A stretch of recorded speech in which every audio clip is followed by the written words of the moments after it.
Aloha, and thank you for joining us in our Mahina ʻŌlelo Hawaii 2025 series, celebrating Hawaiian Language Month, where we share a Hawaiian word or phrase every day this month.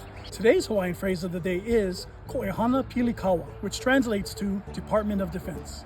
The DoD has 5 divisions: the Hawaii Army National Guard, the Hawaii Air National Guard, the Office of Veteran Services, Civilian and Military Programs, and the Hawaii Emergency Management Agency, or HAIMA. The State of Hawaii Department of Defense's kuleana is always ready. The State of Hawaii Department of Defense enables a safe, secure, and thriving state and nation.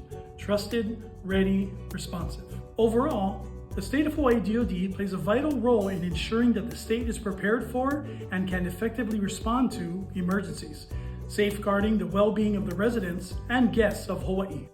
Haima's Hawaiian phrase of the day is Kaʻoihana pili kaua. Remember, emergency preparedness is a kākou effort. Mahalo.